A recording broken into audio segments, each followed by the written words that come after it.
I grew up with YouTube. What will people think? You don't have that many followers.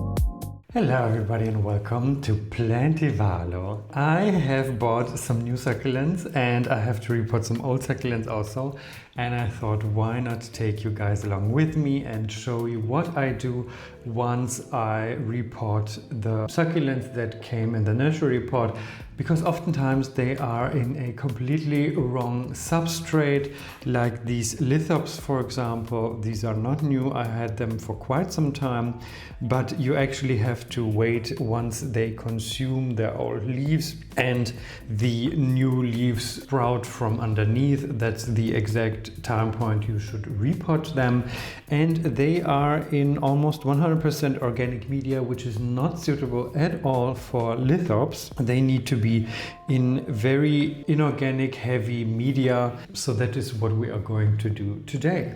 And I thought, why not chat a little bit about me and my life and what I'm doing with this channel and why am I here and who am I even? Well, maybe not who am I, because I don't know yet myself, but I think that's okay.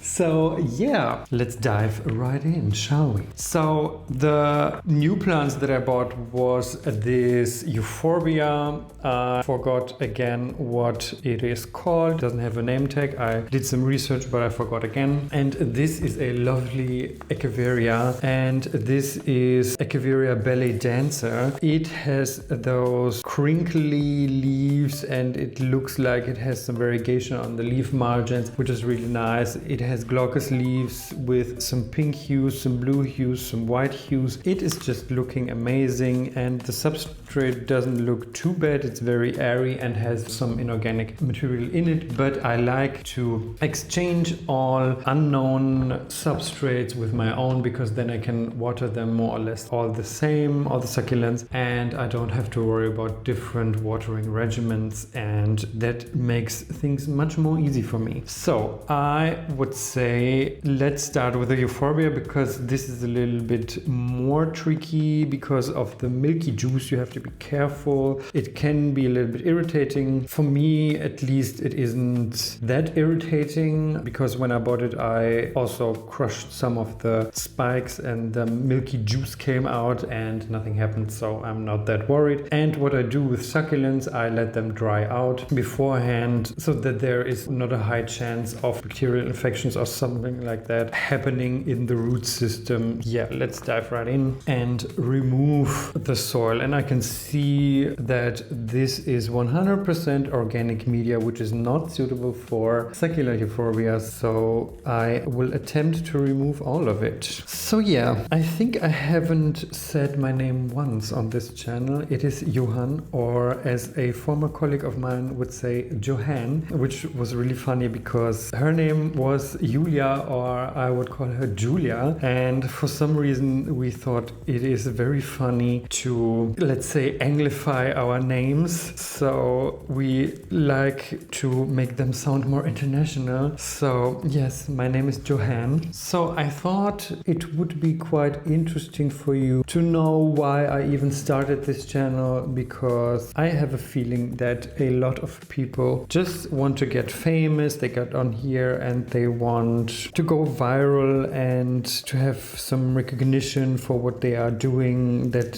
is not why I am here. I grew up watching YouTube and YouTubers in particular from Britain. I don't know if you know Zoella or Alfie. These are the people I grew up with, and they were just a really great substitute for friends, which I did not have at that point. And they were really comforting because they were just those normal people. They vlogged about their life, what they were doing, and it was just kind of hanging out with your friends, and it was so nice. And so basically I grew up with YouTube, and I always loved watching YouTube, and I still to this day love watching YouTube and just getting a sneak peek into people's lives. And yeah, there was always a part of me that kind of wanted to do that, but there was always this lack of of confidence and these thoughts, what will people think? And of course, when you start, you don't have that many followers, and for some reason that was holding me back, and which is quite confusing to me because of course when you start you don't have a lot of followers. Actually right now that's not what is important to me. What is important to me right now is that I have fun with what I'm doing, and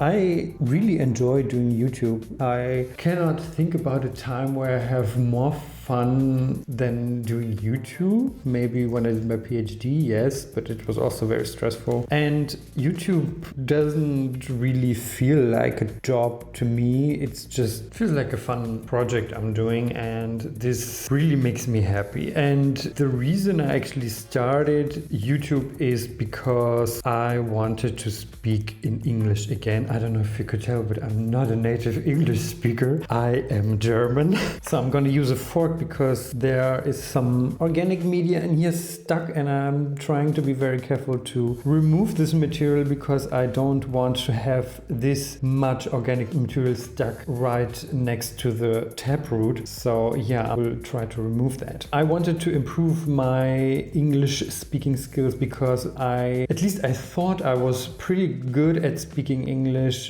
during my PhD time. Maybe I was mistaken because I didn't record videos and watched them back. So maybe I was just delusional, and maybe I was just thinking that I was really good at speaking English. I had to take care of a lot of international students. Maybe half of them were German, but the other half was from abroad. So the only way to communicate was through English. And I really, really loved that because there was no other way to improve my English speaking skills. And my thesis had to be in English, and all the reports had to be in English, and the papers. So that was a really great way to practice English. And then I was done with my PhD, and fast forward 5 years, which is now, and I haven't spoken a single sentence in English in over 5 years. And I thought, okay, I always wanted to do YouTube, and even as a kid I was recording videos of my sister and doing some crazy edits, and I had really fun doing it. I thought, okay, why not combine this, and you could record some videos in English and just do it. You know, you always see those videos which encourage you to just start, and you will get better as you go. And I was really quite shocked how bad my English was in the first videos. I hope, or at least for me, I feel like it improved quite a bit since I started YouTube, which makes me really happy because I combine this learning of this language and also something that I really enjoy doing. And of course it was just natural to create a plant channel because I have to take care of these plants anyway, and I love being surrounded by plants. I love shopping for plants. I love sharing my knowledge with other people. So this plant channel is kind of very fitting for me, and yeah, this is just what I love. And as I said, I'm not really concerned about the numbers. I feel like if people like what they are seeing, that's great. If not, they can go to another video, and that is really also, I think, improving my social anxiety in a way, because I oftentimes feel like, or I have the fear of annoying other people and being a burden to them. When I'm doing YouTube videos, I'm less concerned about annoying people and getting on their nerves, because I think if they are annoyed, they can just switch the video off or go to another video, and that's fine for me. And I am just hoping to create a community where we can share information about succulents, about orchids, about other houseplants. I'm not that particular about the kind of houseplant, and that would be really, really lovely. I feel like that's a great thing to have. So I am done removing all the organic material, and I am really amazed to see this taproot, which is weird to me because there were no fine roots at all. Well, there were some, but they all rotted away. What a surprise, because this is organic media, which this plant does not like at all. So I'm gonna put this euphorbia aside. I'm gonna put it into the pot so it is a little bit stabilized, and I'm gonna continue removing removing the soil from the Echeveria, and in the meantime the euphorbia can dry down a little bit. I think it would be better to let it dry out for overnight or 24 hours, but I don't have the time and the patience to do that, so let's move on. This mix is a lot better, but the euphorbia didn't really move much into this mix. This is everything that was in the new mix, and then there is a smaller pot in the middle. That's basically what they do in nurseries. They have these small little propagation pots, and then they just stick it into a larger pot and grow them, oftentimes not for enough time, so they don't have enough time to root into the new media, but yeah, it just looks better and is easier to transport, this bigger pot compared to the smaller pot. And yeah, I will have to loosen up this inner pot because this is much more organic compared to the outside, and this way I can also get rid of some old leaves to tidy up the look of this plant a little bit more. And then you always can make sure that there are no pests like mealybugs, which like to hide also in these nooks and crevices of older leaves or dying leaves. So it's always a good idea to clean them up. And I really liked this specific plant because it has 3 heads, so it immediately looks a little bit fuller, which I do enjoy. So yeah, I really like doing YouTube. I like the planning, the writing of scripts, and I know that there is a lot of improvement, like with all things that people start, I think, because I have no social media training. I am really bad at doing thumbnails. At the moment, I have no idea what people like to click on, because this is a really quiet channel. I don't like to do clickbait. I am not screaming. I don't have over-the-top emotions. That's just not who I am, at least at the moment. And I like my channel to reflect who I am at the moment. So it is really hard to compete with all these showy thumbnails. But I think still there is room for improvement regarding to colors and stuff like that, because I'm really bad at combining colors and knowing what is suitable for what. So if you have any suggestions, please always feel free to put them in the comments. I am really open about hearing about constructive criticism, because I am pretty sure that it will help me. So this has a pretty good root system. I see a lot of hairy roots. I hope I did not damage them too much, and I'm not going to remove too much of the old substrate because Echeverias are not that fussy when it comes to the substrate. So I prepared some media which is suitable. I have here some mixture of 50% soil and 50% pumice, medium grade. Then I have also finer grade pumice, which is mixed with zeolite and also some volcanic grains. And then I also have diatomaceous earth to hopefully prevent root mealies from spreading and establishing in the media, because apparently they really hate diatomaceous earth. So I'm gonna add some finer grade pumice mixture into this soil pumice mix and just mix it up. And I don't like using ratios or stuff like that. I am trusting my gut with this, and I'm adding and subtracting things according to my feeling, and that just works fine for me. For this euphorbia and this Echeveria, I'm aiming for an inorganic heavy media, but there has to be some organic media in there because they are quite the fast growers and they need some moisture in their growing phase. So yeah, this is about 30 to 40%, I would say, organic media, and the rest is inorganic, and I think this is quite suitable for these plants. Maybe I will add back a little bit of the organic media for the Echeveria because they they like it a little bit more moist compared to the euphorbias. So I have these pots which I made myself from some cement, and I colored them with acrylic paint, and I'm really proud of them because I really like the color play and the stripes. It reminds me a little bit of stone. Some look a little bit more like bark, and I think they look really organic, and they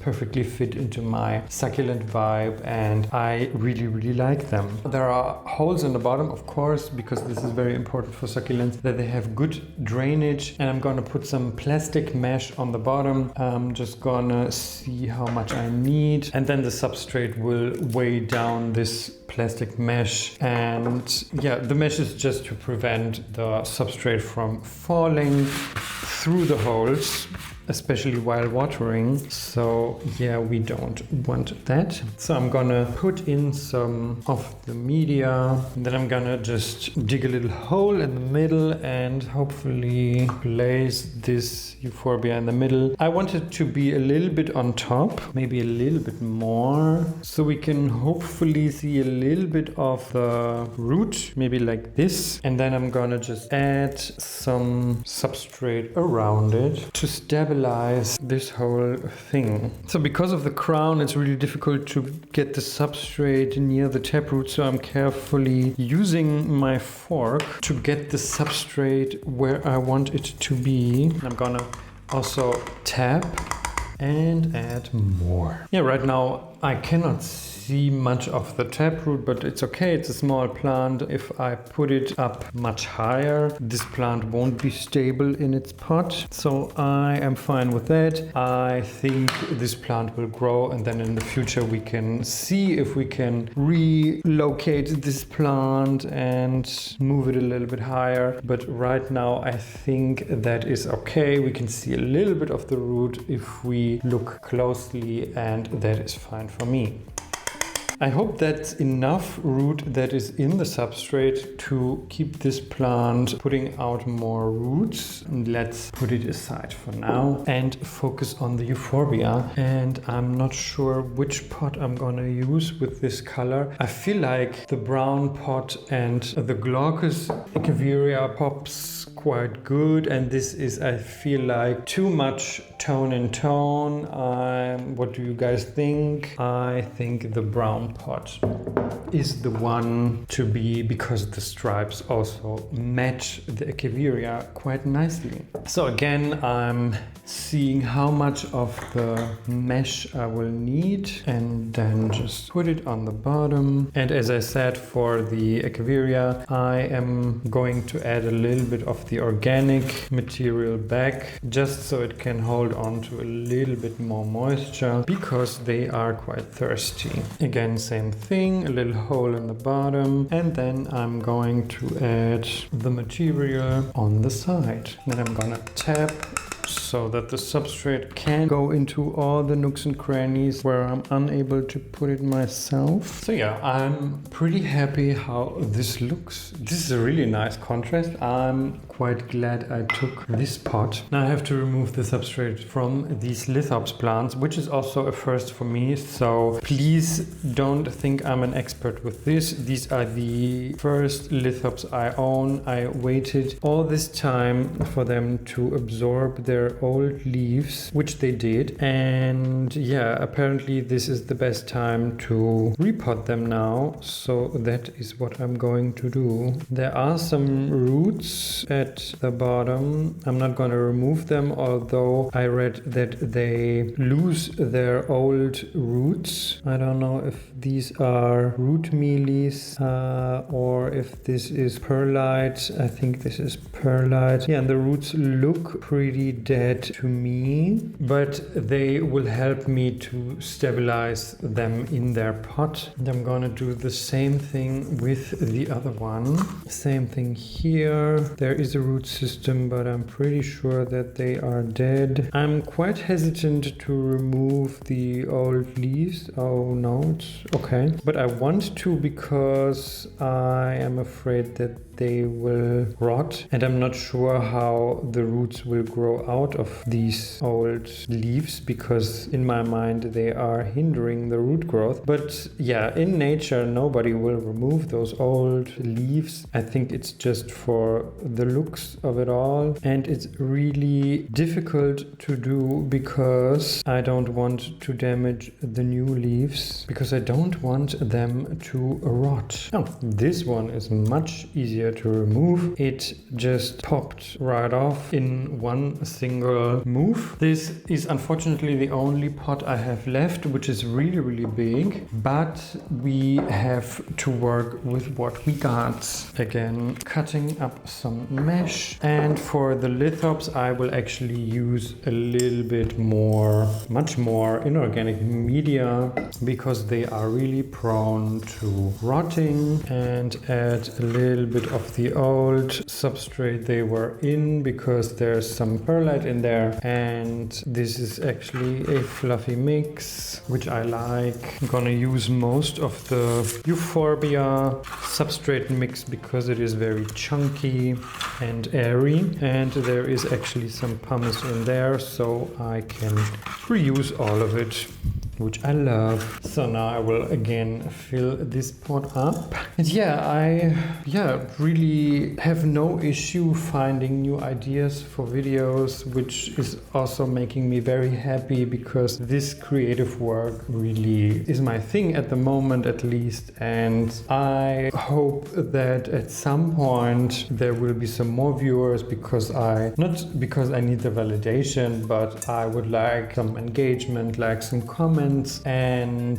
just to start a conversation and to see what people have to say. Maybe they have some good ideas how to do things with plants, and I also like to learn new things from other people. And this is the only reason I would love to get some more engagement, but I am quite confident that this will happen naturally at some point, and until then I am having fun, more or less by my own. There are some people watching, which is making me really happy, but some engagement would also be nice. I used up all the media, which is really nice, so there are now leftovers. I will just dig those lithops in. The second one is always harder because I don't want to overwhelm the other one with substrate. I think that's okay. Two looks a little bit awkward, but maybe I will find a third one that I can plant into it. So that was it for this week's video. I hope you liked this video and the personal note I sprinkled into there. I feel like that this is a great way